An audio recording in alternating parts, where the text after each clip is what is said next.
mais sobre a suficiência de Cristo, né? Então vou deixar, né, para ele se apresentar, né? Eu sei que tem novas pessoas que vieram nessa noite, então o pastor Francisco pode falar mais, né? Pastor Cícero, né? Pastor Francisco, né? É porque está bem pertinho, Cícero Francisco, né?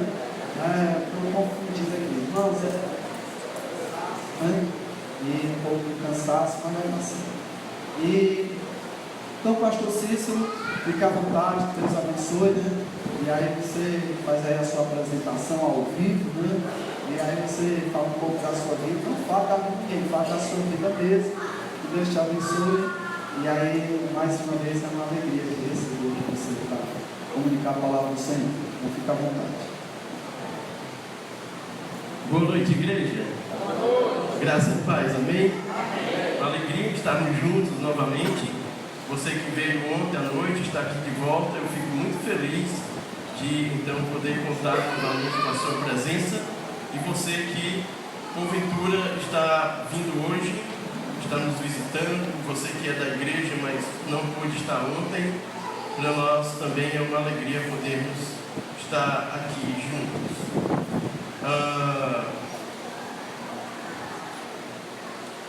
Como o pastor Zé falou, meu nome é Cícero Maia. Eu estou atualmente pastoreando a Igreja Cristã Evangélica na cidade de Tamboril. Sou natural, juntamente com a minha esposa, da cidade de Ubajara, lá na Serra da Ibiapaba, mas já há algum tempo saímos de lá pelo propósito de podermos servir ao nosso bom Deus. Trabalhamos com missões e plantação e revitalização de igreja. Para nós tem sido assim experiências maravilhosas, das quais eu espero também ter uma oportunidade, no momento oportuno, de poder estar aqui com a igreja para poder lançar os desafios missionários e despertar o seu coração em relação a tanto trabalho que temos para fazer sobre missões. A minha família é constituída, a minha esposa, Alice. Nós vamos estar quarta-feira, agora próxima, dia 17, celebrando os nossos 25 anos de casamento. E as pessoas dizem que o amor é cego e o da Alice é míope, né? Eu dei assim, glória a Deus, e na hora que a gente começou a namorar, a gente precisa casar na próxima semana. Que era para garantir que assim ia, né? E tem sido assim uma bênção a esses 25 anos. Nós temos 4 filhos, a Sulamita, a Esther, o Felipe Emanuel e a Ana Alícia. E temos então juntos servido ao nosso bom Deus. Amém? Queridos, nós estamos falando sobre a suficiência de Cristo. Como eu falei ontem à noite, esse é o assunto mais abrangente em toda a Bíblia. Nada está mais completo na Bíblia do que a questão da suficiência de Cristo. Suficiência de Jesus. Jesus, ele não é um caos. Ele não é um remendo. Ele não é uma muleta. Jesus, ele não é bem-vindo a nós em determinadas circunstâncias ou em determinados momentos da nossa vida. Jesus não é só um socorro circunstancial. Jesus não é só para alguns momentos. Jesus é tudo o que Deus tem para dar aos homens. Todas as riquezas de Deus estão no seu Filho amado, o nosso Senhor Jesus Cristo. Jesus é o tudo de Deus. E para cada luta que o ser humano tem, Deus não tem muitas ou várias respostas. Ele só tem uma resposta: Jesus, o seu Filho. Ele nos é, ou ele deveria nos ser, suficiente para todas as ocasiões. Veja, ele não é um complemento no nosso casamento. Não, o nosso casamento está assim, nós precisamos assim, só o que falta mais agora é Jesus. Não. Ele não é um complemento nos nossos relacionamentos. Ou ele é tudo em nós, ou em nós está faltando tudo. Nós podemos ter muitas coisas. Nós podemos estar arrodeados de muitas coisas.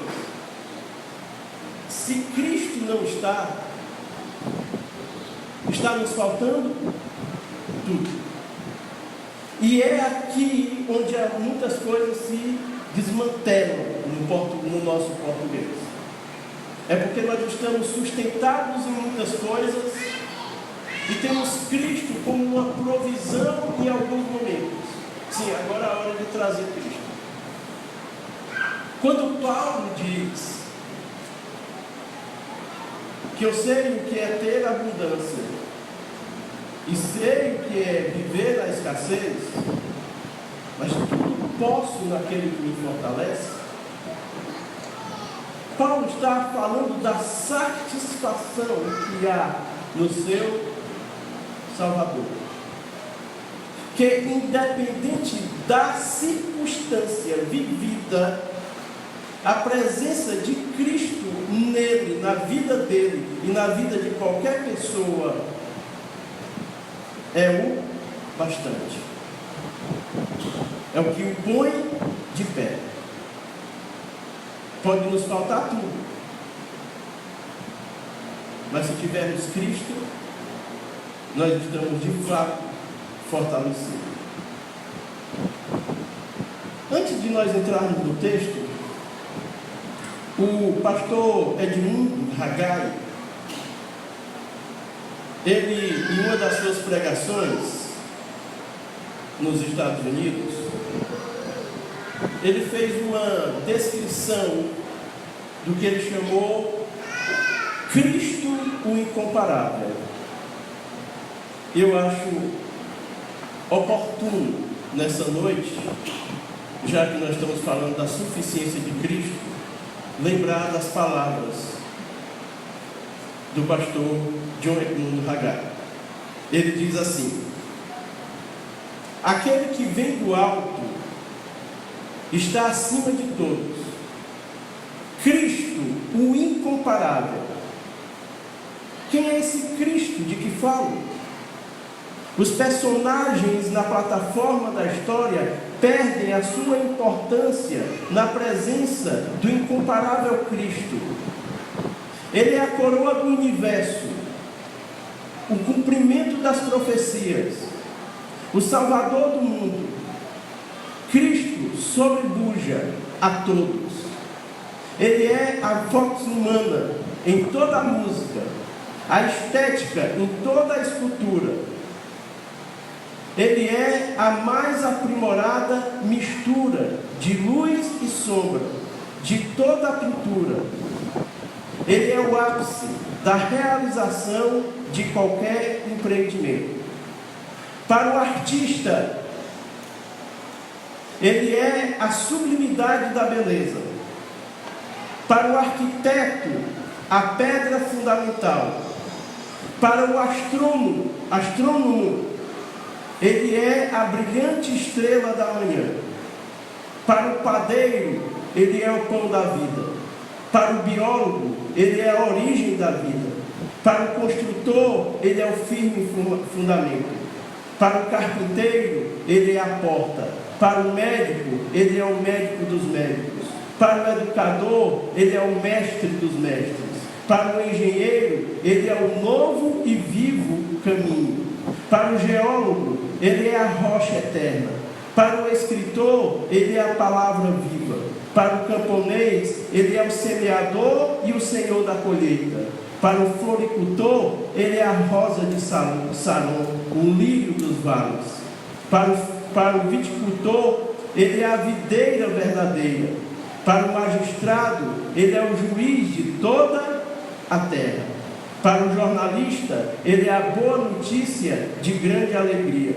Para o filósofo, ele é a sabedoria de Deus. Para o pregador, ele é a palavra de Deus. Para o estatista, ele é o desejado de todas as nações. Para o trabalhador, ele é o descanso de todas as fadigas. Para o pecador, ele é o Cordeiro de Deus que tira o pecado do mundo. Para o crente, ele é o Filho do Deus vivo, o Salvador, Redentor e Senhor. Para o discípulo, ele é o comandante geral que nos dá as suas ordens com clareza incondicional. Ele é Cristo, o incomparável, ou suficiente. Ele é tudo. Ele nos completa totalmente. Ontem à noite, por ocasião da nossa conferência, ser uma conferência evangelística, nós estamos falando sobre a suficiência de Cristo na salvação. E ontem à noite, nós falamos sobre essa condição do ser humano, em meio a inúmeras passagens bíblicas. Nós falamos sobre essa condição do pecado, da pecaminosidade do ser humano. Pastor, por que tem que falar do pecado? Porque se nós não entendermos a nossa condição primeira, não há como nós olharmos para Cristo e o desejarmos como Salvador das nossas vidas. Se nós não enxergarmos a nós mesmos como a Bíblia nos revela ser sem Ele, sem Cristo, se nós não enxergarmos a nossa pecaminosidade, nós iremos, eu e você, iremos continuar confiando em nós mesmos. Nós iremos continuar confiando em uma justiça que achamos que temos e não temos. Nós continuaremos achando que nós podemos, por nós mesmos, agradar a Deus e não podemos. E não podemos. Não conseguiremos enxergar a grandeza de Deus, o Deus Santo. Não conseguiríamos enxergar a sublimidade da obra de Cristo na cruz. Não conseguiremos ver quão grande salvação nos foi dada por intermédio de Cristo, sem antes reconhecermos que somos pecadores. Por isso, ontem à noite, nós traçamos aquele caminho, onde deixamos, através das Escrituras, claro essa condição. Entenda aqui. Eu lhe disse ontem à noite que hoje nós traríamos a parte da esperança. Mas deixa eu lembrar de algumas coisas que são necessárias aqui rapidamente. Nós temos dois problemas. Nós temos duas coisinhas que precisam ser resolvidas na nossa vida. Nós temos pecado e temos pecados. Pecado e pecados. Pecado é a essência do que eu sou. É onde os meus pecados são produzidos. É lá no coração, nós vimos ontem. Quando o homem questiona, diz assim: ah, não, pastor, peraí, mas lá no fundo, a gente é bom. E eu mostrei ontem para a igreja que é lá no fundo, que nós descobrimos que nós somos pior do que o que pensamos que somos. Porque é lá no coração que está a essência daquilo que somos, pecadores. E o nosso coração vai produzindo pecado, e as nossas ações vão externando os nossos pecados. Deus tratou isso, Ele resolveu isso. Lá no Calvário, o sangue do seu Filho, nosso Senhor Jesus Cristo, nos purificou de todos os pecados. Ali os nossos pecados foram tratados, foram limpos.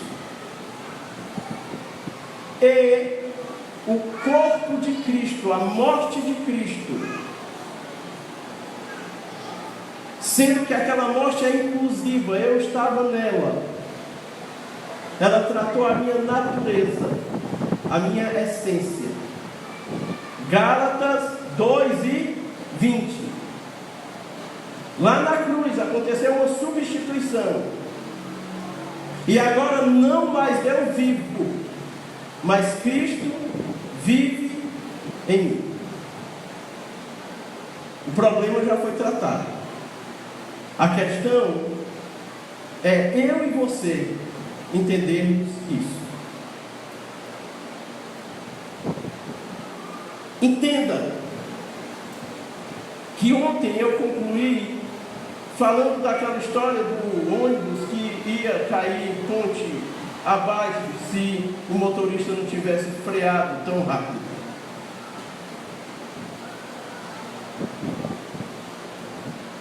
A nossa condição enquanto pecadores é uma condição de morte. Nós estamos morrendo, ou estamos mortos em nossos delitos e pecados. É alguém que está se afogando. E você há de concordar comigo, a não ser que alguém me corrija, não é nem uma questão de desmentir, é uma questão de corrigir. Que você já soube da história, ouviu que alguém que estava se afogando de verdade conseguiu salvar-se a si próprio. Essa condição não existe. Quem está se afogando não consegue mais, por suas habilidades, salvar a si próprio. Então a humanidade, mortas em seus delitos e pecados, ela está nessa condição. Então por isso nós precisamos de um Salvador, alguém que nos salve, algo que seja suficiente, algo que nos resgate completamente. Eu queria lhe convidar para nós abrirmos em Hebreus capítulo 9.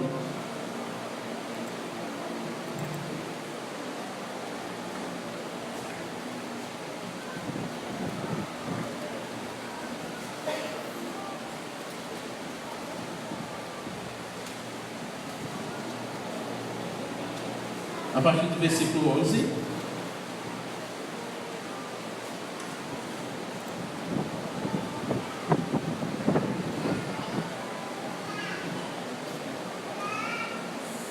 Quando, porém, veio Cristo como sumo sacerdote dos bens já realizados, mediante o maior e mais perfeito tabernáculo, não feito por mãos, quer dizer, não desta criação, não por meio de sangue de bodes ou de bezerros, mas pelo seu próprio sangue,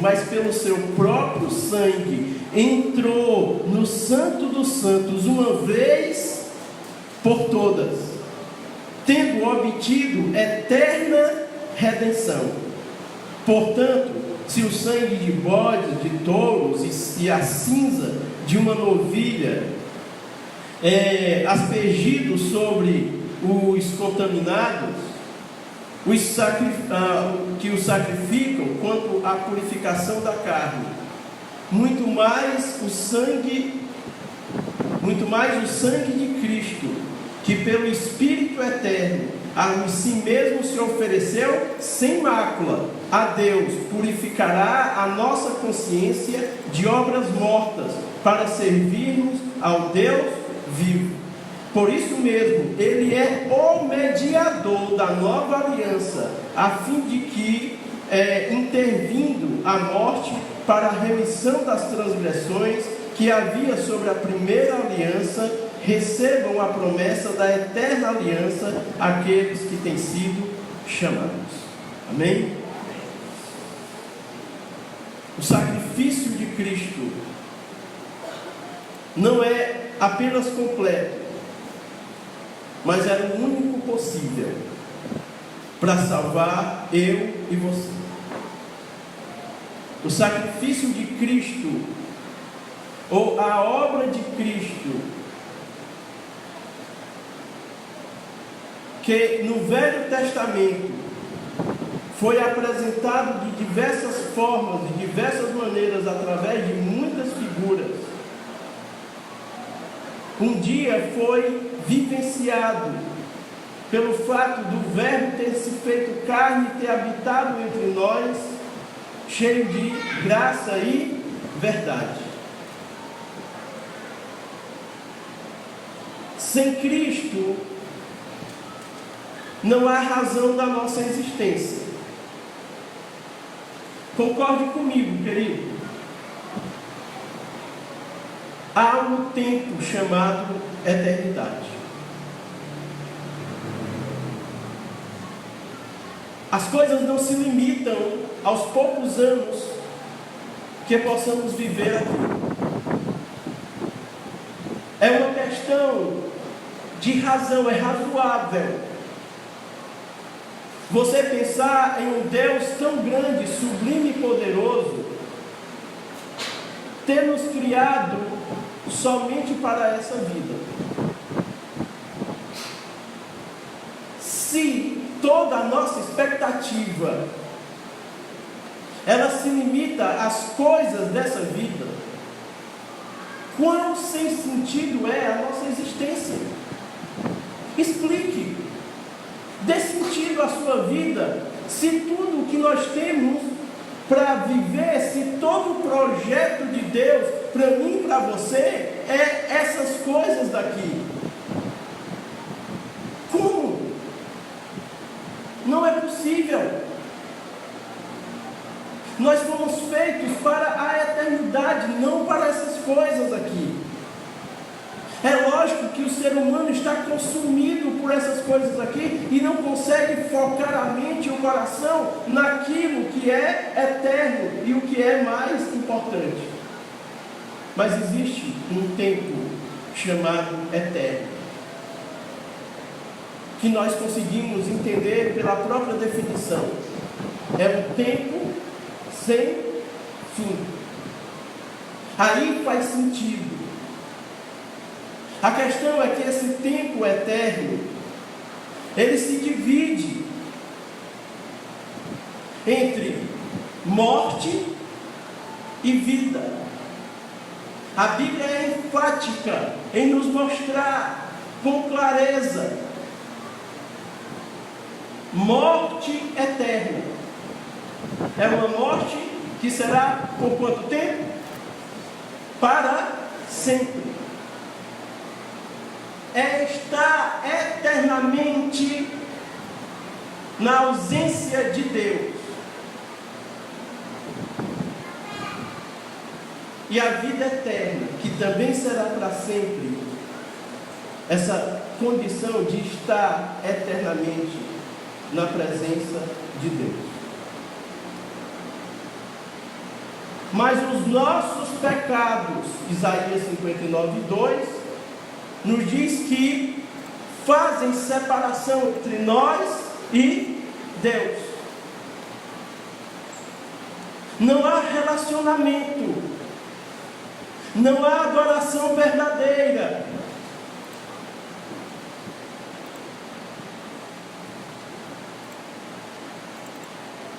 Então, sem esse relacionamento, nós não podemos habitar com Deus. Não há nada que nós possamos fazer, e vamos lá, querido, reflita comigo. O que você poderia fazer pela sua salvação? Qual é o preço?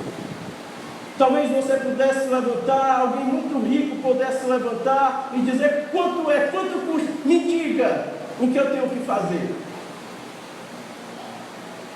E a resposta bíblica é: não há nada que você possa fazer. Na verdade, já foi pago e já foi feito.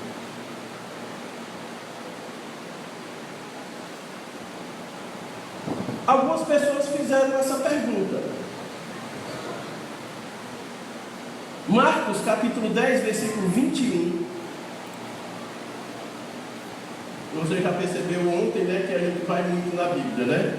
Eu espero que vocês fiquem bem aí. A gente vai caminhar rápido, mas nós precisamos ver o texto.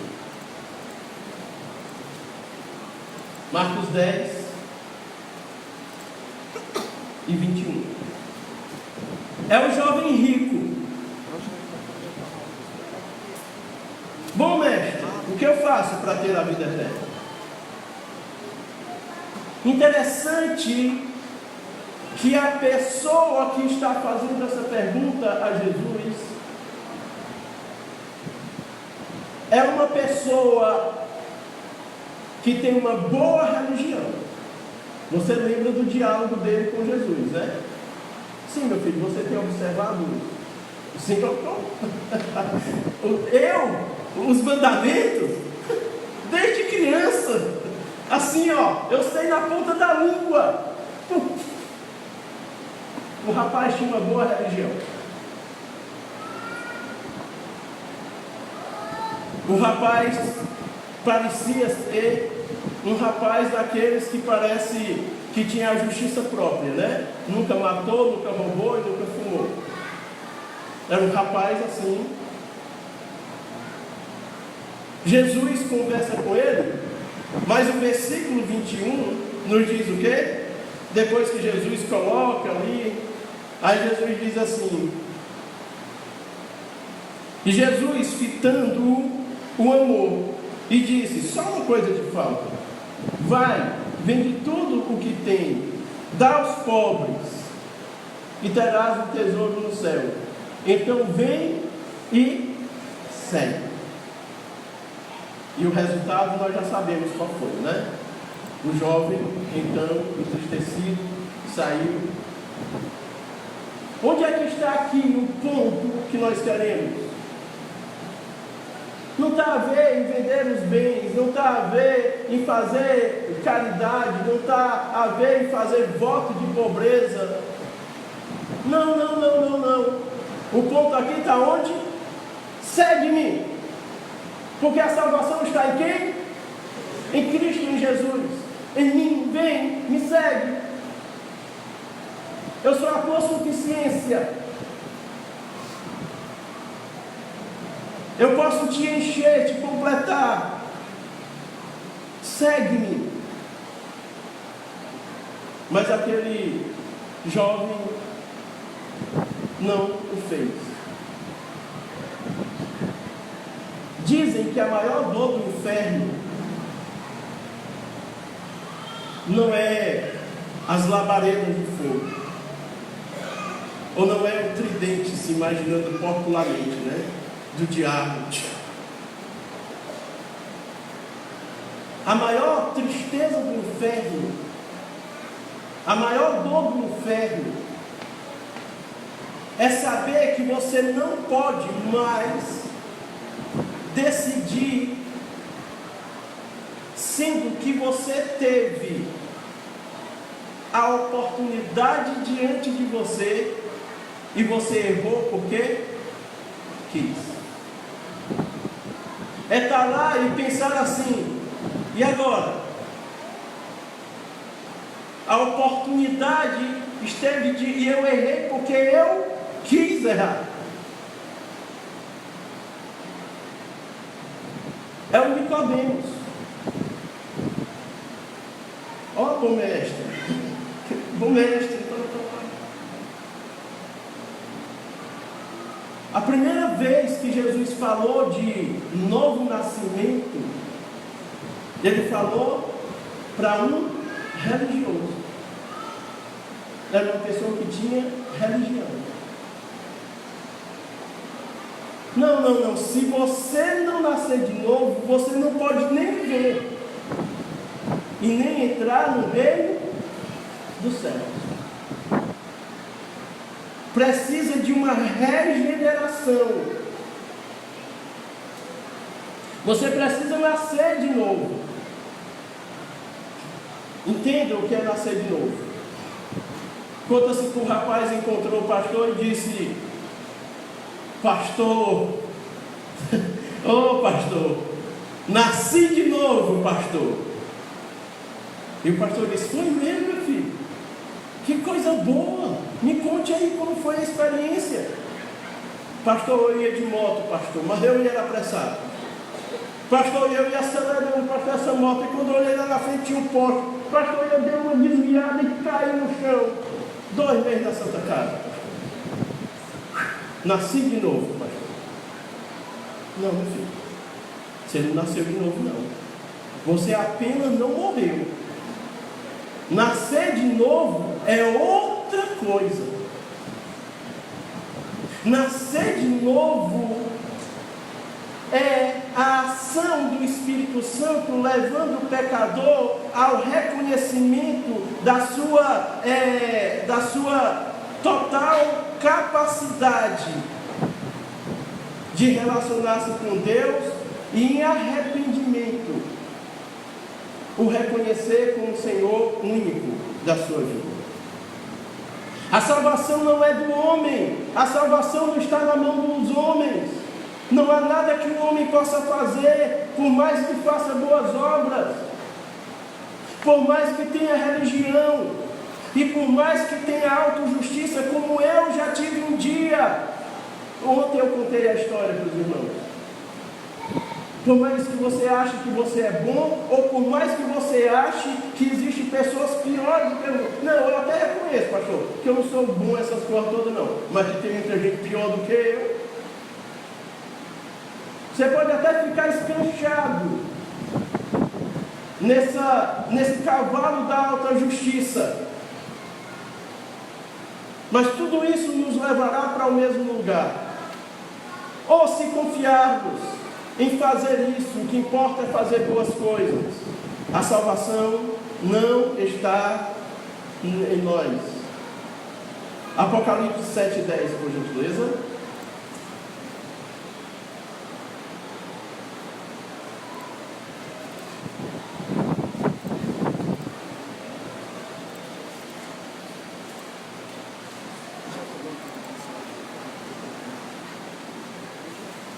E clamavam em grande voz, dizendo: ao nosso Deus, que se assenta no trono, e ao Cordeiro, pertence a salvação. Jonas, capítulo 2, versículo 9.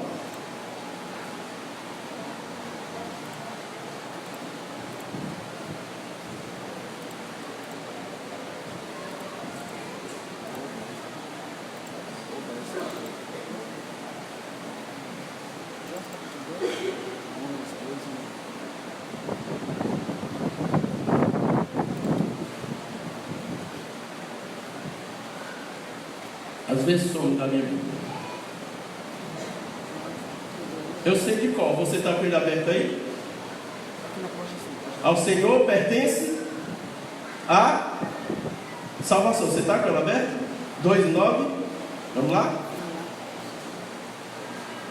Mas com a voz do agradecimento eu te oferecerei sacrifício. O que votei, pagarei. ao Senhor pertence a salvação. Ao Senhor pertence a salvação. A obra é dele, irmãos. Completamente dele. A salvação é de Deus, manifestada, revelada e executada através do seu Filho Jesus Cristo. Jesus está em toda a Bíblia, de Gênesis a Apocalipse. Jesus é o centro, é o tema. Não há nada que você possa falar na Bíblia que você não possa incluir Jesus Cristo. Tudo que acontece em toda a Bíblia tem a ver com Cristo. Por isso toda pregação, toda mensagem, ela tem por obrigação ser cristocêntrica, porque a Bíblia não fala de outra pessoa. Ela revela Cristo em cada uma das suas páginas. E a salvação estava apresentada lá no Antigo Testamento. O livro de Hebreus nos diz que as coisas da velha aliança eram sombras daquilo que havia de acontecer. Nós temos a presença de Cristo se apresentando no Velho Testamento. Vamos ver algumas coisas. Primeira vez que o Evangelho é pregado, irmãos, aonde é? Primeira vez que o Evangelho foi pregado, lá no Jardim do Éden. Gênesis 3, versículo 15. Ali é a anunciação do Evangelho pela primeira vez. A queda não foi uma surpresa para Deus. E Deus ali coloca ali a condição da inimizade entre a serpente e a descendência da mulher. Que a serpente o ferirá no calcanhar, mas ele o esmagará a cabeça, e a promessa de que haverá salvação, que o Messias será enviado. E enquanto ele não vem corporalmente, ele vai ser representado através de figuras. Qual é a ordem lá no Jardim do Éden? Não coma do fruto do conhecimento do bem e do mal, porque no dia que dela comeres, certamente morrerás. O pecado, o orgulho e tantas coisas ali no Jardim do Éden fazem com que o homem dê ouvido à voz do inimigo e descredencie aquilo que Deus tem dito. Eles comem do fruto, não morrem imediatamente. Não é a história da Branca de Neve, não é. Eles não morrem imediatamente, mas percebem que alguma coisa mudou. Opa, pergunta. Corre, menino, nós estamos nu agora. Aí eles vão, correm, pegam folhas de figueira. Primeira manifestação da religião. A religião é o homem tentando chegar pelos seus próprios esforços a Deus. É ele dando um jeitinho.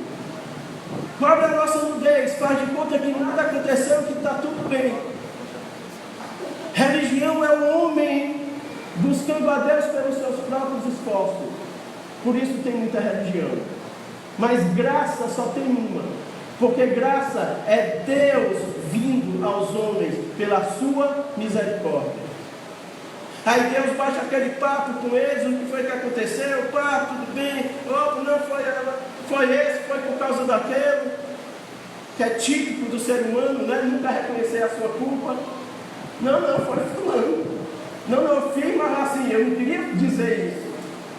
O pecado sempre é do outro, o meu não. Mas o que é que acontece ali? Para cobrir a nudez de Adão e Eva, eles foram cobertos com pele de animais. Houve uma morte, pelo menos uma nós podemos afirmar, mas pode ter sido um casal de animais que foram sacrificados. Houve derramamento de sangue, houve morte, para que a nudez de Adão e Eva fosse coberta. Se vocês comerem do fruto, certamente morrerá. E pelo pecado de um só homem, pela desobediência de um só homem, o pecado entrou no mundo, e junto com o pecado a morte. Agora, a partir de agora tem morte. É uma vida por uma vida. Pois bem, pois aqueles animais, onde as suas peles serviram para cobrir a nudez de Adão e Eva, tipificava quem? A Jesus, aquele que um dia morreria e nos cobriria com seu sangue todas as nossas culpas, todos os nossos erros e todas as nossas vergonhas. Aquele casalzinho ou aquele animal sacrificado ali é o prenúncio daquilo que um dia acontecerá no Calvário.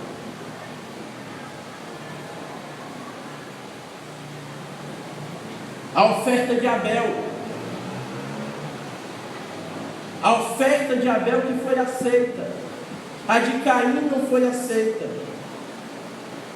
Por que a oferta de Abel foi aceita?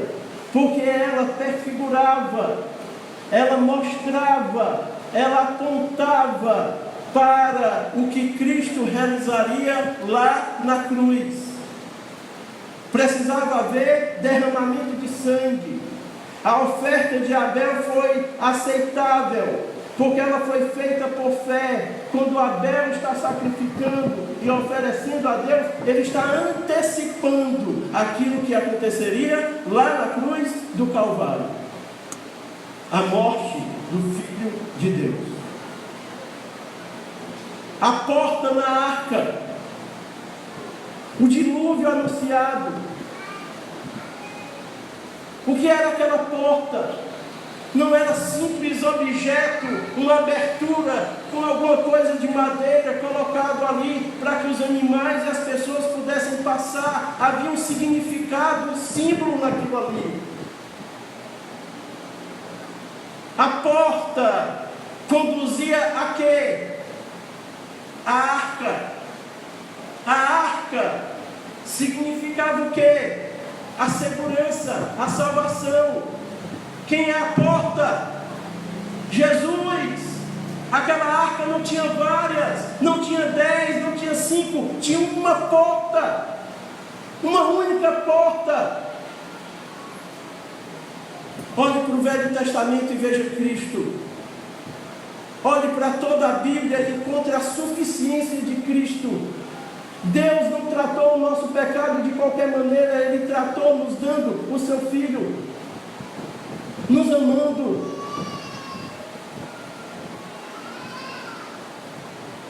É João 10:9, nós não vamos abrir para a gente correr aqui um pouquinho. Eu sou a porta das ovelhas. Quem foi que declarou isso? Hã? A mesma porta.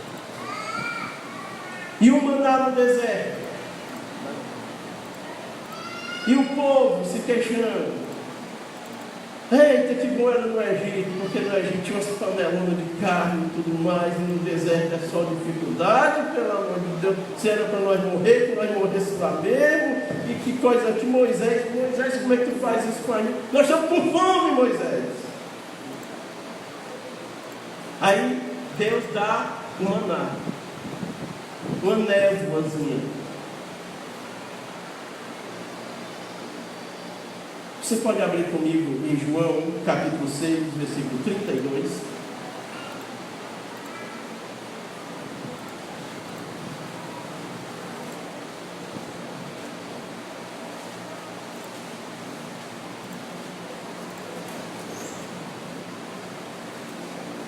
Replicou-lhe Jesus: em verdade vos digo, não foi Moisés quem vos deu o pão do céu. O verdadeiro pão do céu é meu Pai quem vos dá, porque o pão de Deus é o que desceu do céu e dá vida ao mundo. Então lhe disseram: Senhor, dai-nos sempre desse pão. Declarou-lhe Jesus: eu sou o pão da vida. O que vem a mim jamais terá fome, e o que crê em mim jamais terá. Amém? Lá no deserto era Jesus que alimentava. porque só Ele nos é completamente suficiente. Ah, Moisés, como nós estamos com sede, Moisés. Jesus era água no deserto, como ele declarou para a mulher samaritana. Ah, se tu soubesse quem te pede água. Vamos lá, João capítulo 4, versículo 14. Você lembra do que está lá? Jesus era a rocha. Aquele, porém, que beber da água que eu lhe der, nunca mais terá sede. Pelo contrário, a água que eu lhe der será nele uma fonte a jorrar para a vida eterna. Quem é essa água? O próprio, que estava lá no Velho Testamento, que estava no deserto. Cristo aparece como figura, tantas figuras. E o cordeiro pascual, a última praga, mate o cordeiro, comam com ervas amargas, chame uma família se a sua for pequena, coma ele por inteiro. Ele precisa ser sem mancha, ele precisa ser sem mácula. Pegue o sangue desse cordeiro e com ele pinte os umbrais da porta da casa de vocês, sendo que ali, quando o anjo da morte passar, a casa que tiver com aquele sinal com sangue, não será então atacada pelo anjo. Quem era aquele cordeiro? O que representava aquele sangue? João capítulo 1, versículo 29, versículo 36. João olha, vê Jesus e diz essas maravilhosas palavras: eis o Cordeiro de Deus que tira o pecado do mundo. É Cristo. Era Cristo. Só pode ser Cristo. Não há outro meio para a nossa salvação. Não temos esperança sem Ele. Querido, todos nós temos culpas. Todos nós temos culpas. Mas deixa eu lhe dizer aqui uma coisa. Não existe um só tipo de pecado ou culpa que Deus não possa perdoar. Não existe uma só culpa que não possa ser perdoada. Isso ficou provado na cruz. Pastor, eu já menti muito. Cristo perdoa a sua mentira e o recebe. Pastor, eu já fiz coisas horríveis. Ele perdoa as coisas horríveis que você fez e o recebe.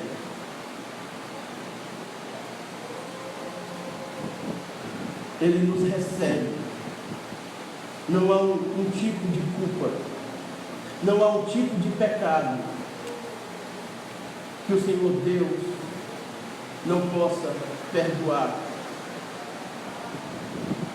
através da morte do seu Filho, o nosso Senhor Jesus Cristo. Qual foi o pecado? Qual foi o erro? Qual foi o engano? Para mim não tem jeito, pastor. Eu já estou velho demais, já fiz coisa errada, eu acho que Deus não pode me perdoar. Eu quero que esses dois versículos me encham de esperança. 1 João 1 e 9.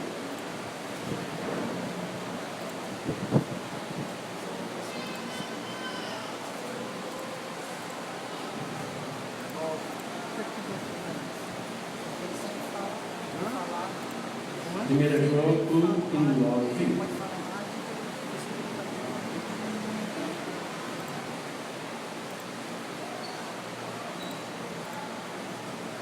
se confessarmos os nossos pecados, Ele é fiel e justo para nos perdoar os pecados e nos purificar de toda injustiça. Qual é a culpa, meu irmão? Qual é a culpa, meu amigo? Qual é a culpa, minha amiga? Qual é o erro? Se confessarmos, Ele é fiel e justo para nos purificar de todo.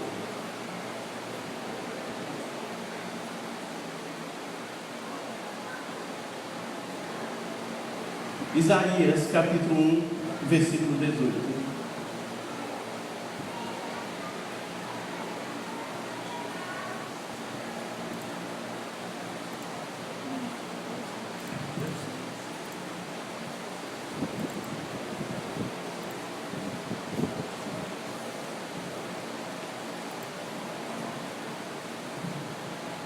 Vinde, pois, e arrazoemos, diz o Senhor, ainda que os vossos pecados sejam como a escarlata, eles se tornarão brancos como a neve, e ainda que sejam vermelhos como o carmesim, se tornarão como lã.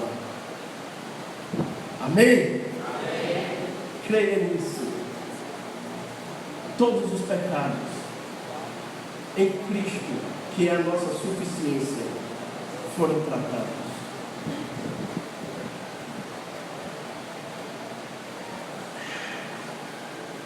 Eu estou concluindo, mas deixa eu lembrar aqui uma coisa.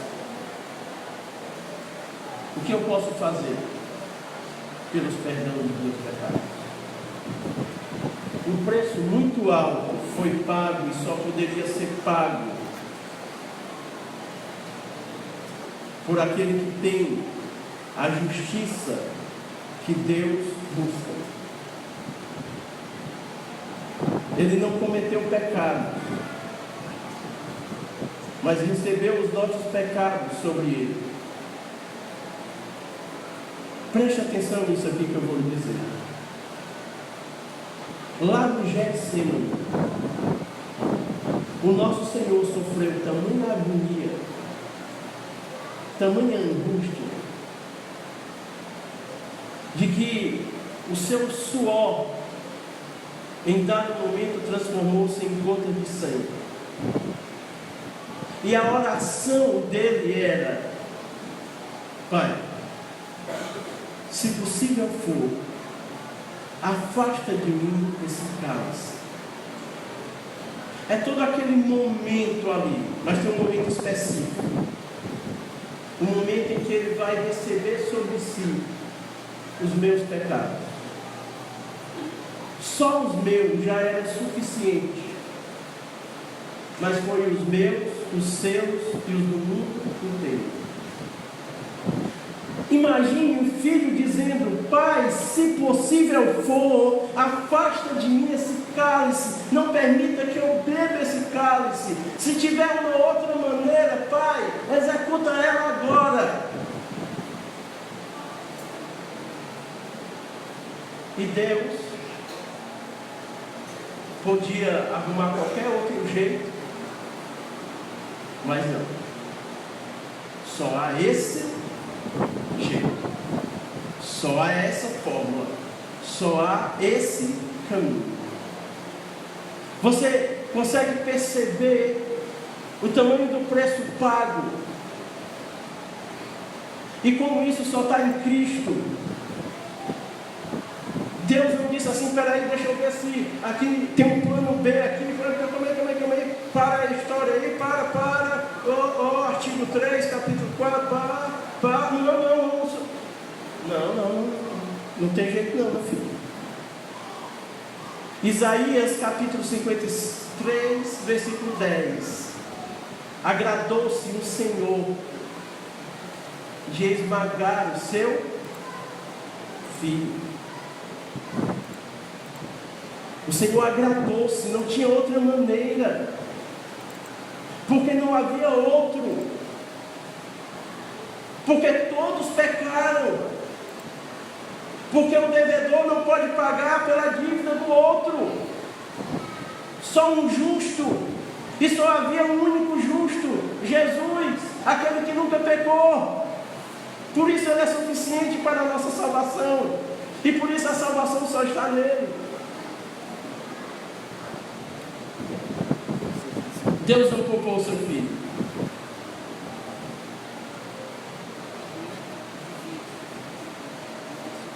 João capítulo 14, versículo 6. Eu sei que a igreja sabe do qual. Vamos lá? No 3.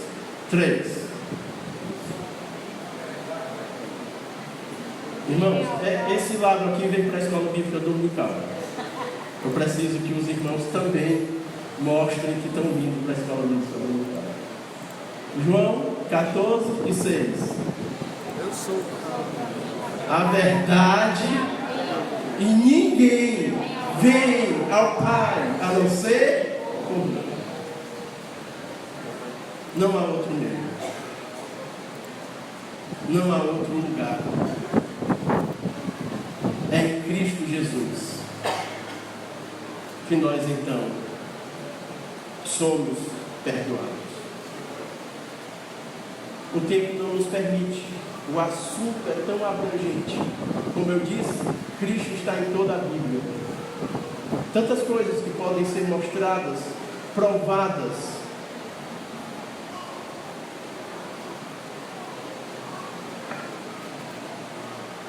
Os nossos pecados nos colocam em inimizade com Deus. Mas Jesus Cristo nos leva pelo vivo e novo caminho. Romanos capítulo 5 e versículo 1. Agora, pois, temos paz com Deus, por meio do nosso Senhor Jesus Cristo. É por quem?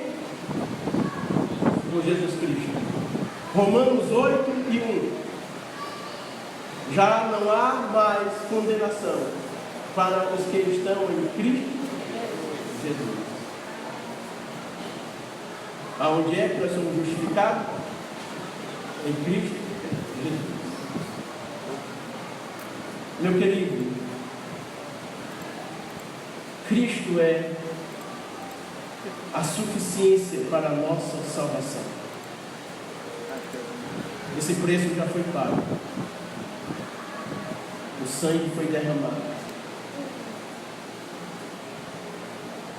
Todo aquele que crê tem a vida eterna. Porque Deus amou o mundo de tal maneira que deu seu Filho unigênito, para que todo aquele que nele crê não pereça, mas tenha a vida eterna. Eu sou a ressurreição e a vida.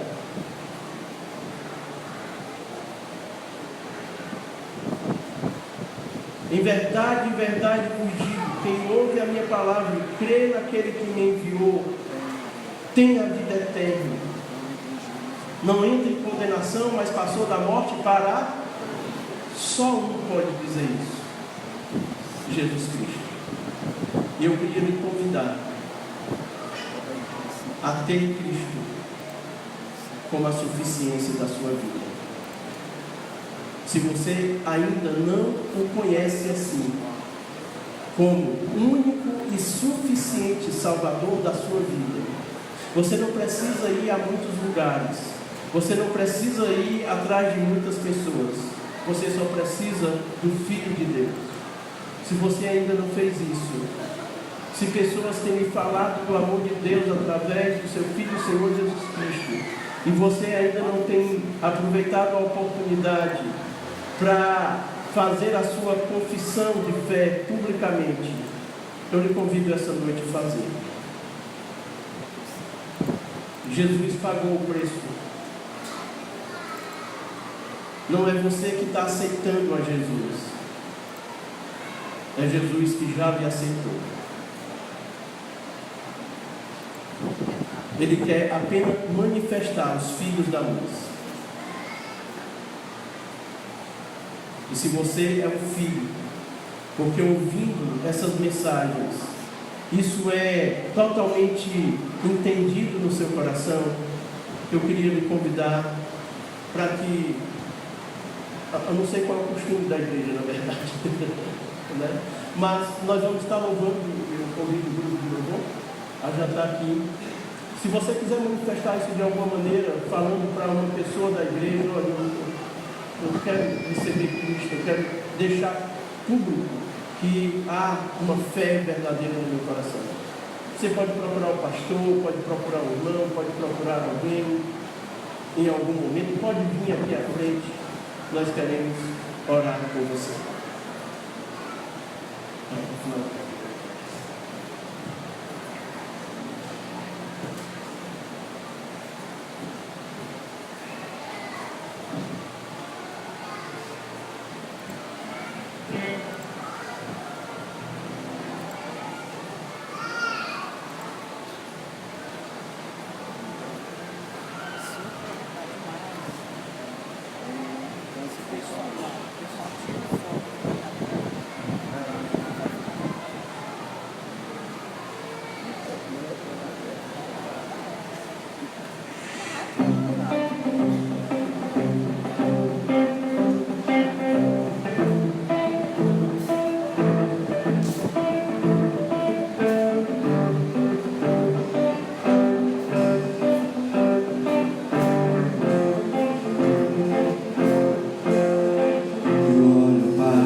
Ok, irmãos, queria nesse momento só rapidamente prestar os meus agradecimentos à pessoa do pastor Zé Grace, através dele, a toda a igreja, pelo convite, uma alegria enorme poder estar aqui com vocês. Espero ter outras oportunidades. Vou me convidando, assim como quem não quer nada, queria falar com a igreja sobre missões, tá bom? Então, daí, dado momento, isso vai acontecer e será um tempo bom. Deus abençoe, obrigado pelo carinho e pela paciência. Deus abençoe. Que só agradecer, né, ao pastor Cícero, né, que Deus abençoe seu ministério ali em Tamboril, né? Somos muito gratos pela sua vida. Vou ficar aqui conosco nesses 2 dias, né, para falar sobre a suficiência de Cristo, e nós queremos agradecer a Ele por esse tempo e, né, sempre que você tem a nossa bênção, e com certeza haverá outras oportunidades para você estar aqui conosco, né? Quem sabe aí no próximo ano nós estamos pensando na nossa conferência missionária, e aí, talvez, né? Não, mas com certeza não vai faltar oportunidade de irmão estar aqui conosco, né? Que Deus abençoe o seu ministério. Muito obrigado, muito obrigado. Então, olhe lá por nós também. Então, nós queremos, nessa noite, né, encerrar nossa conferência evangelística, que tem como tema a suficiência de Cristo. E também foi feito um convite, né, nessa noite a você, se você deseja entregar sua vida a Cristo, a se submeter ao senhorio de Cristo, né, reconhecendo como Senhor e Salvador. Então você pode falar conosco no final ali, e se você também decide vir aqui para a gente orar por você, você fica à vontade, tá certo? Que Deus abençoe a sua vida. Também somos muito gratos por você ter vindo nessa noite, por você ter aceitado o convite dos irmãos, o nosso convite, né? E é um prazer, foi uma alegria imensa ter recebido você. Essa programação, nosso propósito é você mesmo, né? Para você vir para ouvir a palavra e você receber o Evangelho. Então e nós temos visto que nós temos alcançado esse objetivo, porque você veio e nós estamos alegres. Muito bom. Que Deus abençoe a sua vida. Se você deseja ainda continuar ouvindo a palavra de Deus, amanhã nós também temos um culto aqui, nosso culto de louvor e adoração ao Senhor. Só que amanhã ele se inicia às 18 horas e termina às 20 horas, né? Começa às 6 horas da tarde e termina às 8 da noite. Então você também é o nosso convidado. Se você ainda deseja continuar ouvindo a palavra de Deus, foi tão bom, mas foi tão bom que eu quero ainda continuar ouvindo a palavra do Senhor. Então, você é o nosso convidado também para amanhã estar aqui conosco nesse culto. Que Deus abençoe a sua vida, a sua família. Procure ler uma Bíblia, né? Procure conhecer mais sobre Cristo, sobre a sua obra, né, salvífica, através da graça de Deus, né? Através daquilo que Cristo fez por cada pecador, tá certo? Que Deus abençoe. Amém? Também só agradecendo o pessoal que nos acompanhou, mas antes de encerrar aqui nas redes sociais, aproveitando aí quando ainda estamos ao vivo, né, eu queria apresentar esse livro, né? Nós temos aqui muitos livros bons, né, mas eu vou falar só sobre esse, né, que tem tudo a ver com a nossa temática, com o tema da nossa conferência, a nossa suficiência em Cristo, né? É um autor muito conhecido, John Macato, né? Ele fala sobre o pragmatismo no meio da igreja hoje. Ele fala sobre, principalmente, misticismo, né? Que você olha Colossenses, havia muito esse misticismo entrando na igreja. Hoje, infelizmente, é uma realidade no nosso meio, ao sincretismo religioso, e principalmente essa ideia do pragmatismo, né? A ideia de entreter as pessoas, né? Hoje, infelizmente, a igreja está muito preocupada em entreter as pessoas do que comunicar o Evangelho, do que trazer as pessoas a Cristo. E o papel da igreja é trazer as pessoas para conhecer a Cristo, né? De que Cristo é suficiente para a salvação do homem, né? Para a nossa fé, para a nossa restauração e para a nossa eternidade. Somente Cristo. Como foi bem dito aqui nessa noite, toda a Escritura fala sobre Cristo. A Escritura, ela é cristocêntrica, né? Infelizmente se tem pregado no Evangelho hoje muito antropocêntrico, né? Voltar, colocando o homem no centro, mas o Evangelho é Cristo no centro, né?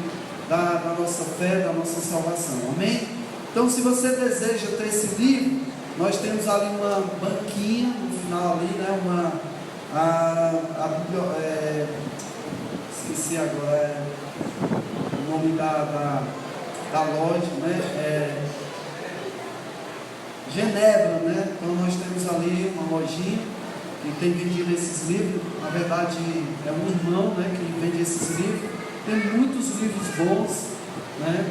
Do Tim Keller e outros autores bastante conhecidos. Então você pode procurar nessa banca, tem uma banquinha ali.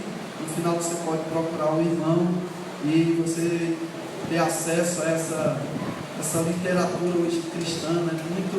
Muito acessível a todos, tá certo? Então que Deus abençoe. Então agradecendo o pessoal aí que tem nos acompanhado nas redes sociais também, que Deus abençoe através da nossa página no Facebook, que Deus abençoe a sua vida, que você possa acompanhar também os nossos cultos aí durante toda a semana. Que Deus abençoe. Muito obrigado a todos, né? Mais uma vez